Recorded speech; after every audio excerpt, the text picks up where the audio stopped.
नमस्कार दोस्तों, आप जरा सोचिए अगर आपका छोटा भाई, दोस्त या आपका बेटा या बेटी किसी एंट्रेंस एग्जाम को क्वालिफाई कर चुके हों और आपको पता चले कि उसके ऊपर 1 करोड़ का कर्ज है और वो भी बैटिंग या गैम्बलिंग ऐप के चक्कर में, तो आपको कैसा लगेगा?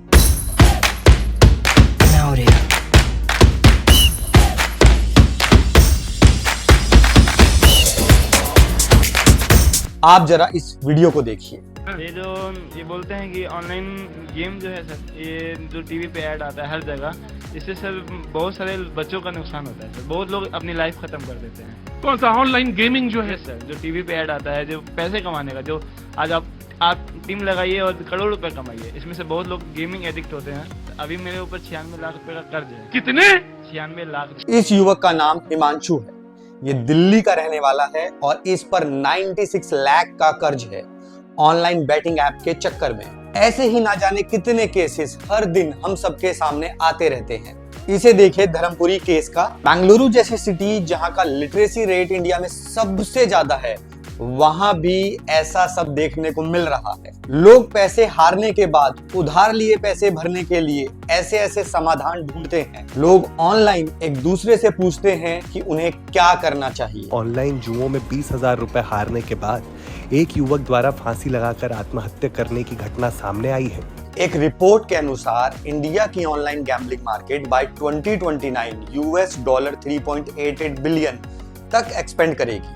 इसका मतलब ये है कि लोग और ज्यादा इसमें इन्वॉल्व होंगे और ये कंपनीज और पैसा बनाएंगी। लेकिन इंडिया जैसी कंट्री जिसकी पॉपुलेशन अराउंड 150 करोड़ है और जिसमें एक बड़ी परसेंटेज यूथ है जो किसी भी कंट्री का फ्यूचर डिसाइड करते हैं, ऐसे में बैटिंग कंपनीज का टारगेट होते हैं और ये एडवर्टाइजमेंट करती हैं जिससे यूथ का माइंड वॉश किया जा सके। आप जरा इन एड्स को देखिए। आप सब एड्स में एक बात कॉमन देखेंगे, सभी एड्स में सेलिब्रिटीज हैं जिनकी पॉपुलैरिटी अक्रॉस इंडिया बहुत ज्यादा है। जब ये एड्स आपकी सोशल मीडिया फीड्स पर आएंगी और उसमें बोला जाएगा ये India first legal and license platform है, तो यूथ के दिमाग में ये सवाल आता है कि अगर ये लीगल है तो हम भी ट्राई कर सकते हैं। और यही ये लोग चाहते हैं, बस एक बार कोई इसे ट्राई करे। बाकी स्टार्टिंग में आप यहाँ थोड़ा बहुत विन भी कर सकते हैं और फिर जब आपको इसकी आदत लग जाएगी तब आपका लॉस स्टार्ट होगा और होता ही चला जाएगा। ये सारे गैम्बलिंग या बैटिंग ऐप लॉस से बचने के लिए छोटा सा डिस्क्लेमर बहुत तेज आवाज में बोलेंगे।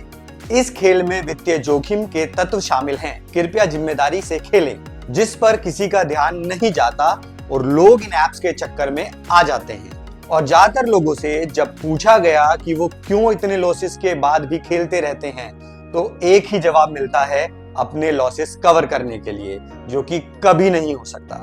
इंडिया में सबसे ज्यादा अगर कहीं सट्टा लगता है तो वो है क्रिकेट। हर ओडीआई यानी वनडे इंटरनेशनल मैच में अराउंड 200 मिलियन डॉलर पर मैच पर सट्टा लगता है, जिसमें सट्टा लगाने वालों की एवरेज एज 18 से 45 साल की है। और ये सब सिर्फ इस वजह से है क्योंकि ज्यादातर गैम्बलिंग के फॉर्म्स इंडिया में इलीगल और अनरेगुलेटेड हैं। इसी वजह से कितना पैसा इंडियंस गैम्बलिंग एक्टिविटी में लॉस करते हैं, इसका लिमिटेड डाटा ही अवेलेबल है। लेकिन गैम्बलिंग रेगुलेशन की कमी के कारण देश को हर साल 140 मिलियन डॉलर का रेवेन्यू लॉस होता है। आइए थोड़ा इसका बैकग्राउंड समझते हैं। ब्रिटिशर्स ने ब्रिटिश राज के टाइम पे इंडिया में गैम्बलिंग इंट्रोड्यूस की। गैम्बलिंग इंडस्ट्री जल्दी से बढ़ने लगी, जिसकी वजह से ब्रिटिश गवर्नमेंट को 1867 में the public gambling act of India लागू करना पड़ा। ये एक्ट पब्लिक गैम्बलिंग हाउसेस को बैन करता है और उन्हें चलाने वालों के लिए पेनल्टीज और पनिशमेंट डिफाइन करता है।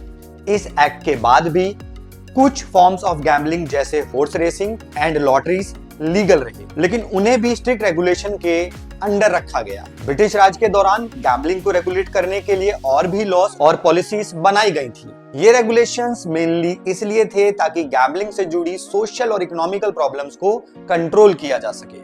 आज भी ये एक्ट काफी स्टेट्स में एप्लीकेबल हैं, लेकिन कुछ स्टेट्स ने अपने खुद के गैम्बलिंग लॉस भी बनाए हैं। ऑनलाइन गैम्बलिंग और बैटिंग के राइज के साथ गैम्बलिंग रेगुलेशन को लेकर डिस्कशंस और डिबेट अभी भी चल रहे हैं। अभी के लिए इंडिया में सिर्फ ये स्टेट्स स्पोर्ट्स बैटिंग को रेगुलेट करते हैं, सिक्किम, नागालैंड एंड मेघालय। चलिए ये देखते हैं कि आपकी इन फैंटेसी एप्स पर विनर होने के कितने चांसेस हैं। एक मेगा इवेंट में जिसमें मेगा विनर बनता है, रफली 1.5 करोड़ लोग पार्टिसिपेट करते हैं। एंट्री फीस 49 रुपीज होती है, तो टोटल 73.5 करोड़ रुपीस गैदर होते हैं। गवर्नमेंट इसमें से 33.28 करोड़ लेती है और 10.58 करोड़ फैंटेसी ऐप को मिलते हैं। ये सिर्फ एक छोटी सी एक्टिविटी का अमाउंट है। ऐसे काउंटलेस रूम्स होते हैं। एक आईपीएल जैसे टूर्नामेंट में अराउंड 74 मैचेस होते हैं और वर्ल्ड कप में 48 मैचेस। साल भर में आईपीएल, ईपीएल, हॉकी, फुटबॉल और कई लीग्स होती हैं। Government, state government and fantasy apps को हजारों करोड़ मिलते हैं। फैंटेसी एप्स सेलिब्रिटीज और क्रिकेटर से ऐड करवाते हैं तो उन्हें भी पैसा मिलता है। बीसीसीआई को भी इसमें हजारों करोड़ मिलते हैं। Central government, state government, cricketer, celebrity सब पैसा कमा रहे हैं और ये पैसा आपके और आपके पेरेंट्स के हार्डवर्क से आ रहा है।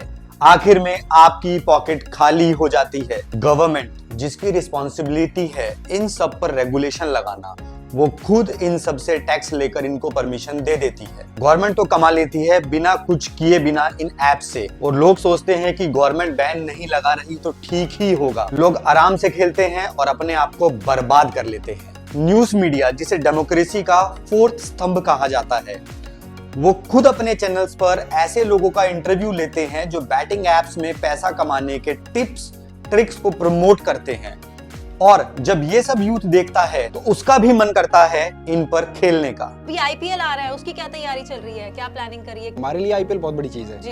जैसे क्रिकेटर्स के लिए, ऐसे जो फैंटेसी खेलने वाले हैं या फैंटेसी यूट्यूबर्स हैं, उनके लिए बहुत बड़ी चीज है आईपीएल।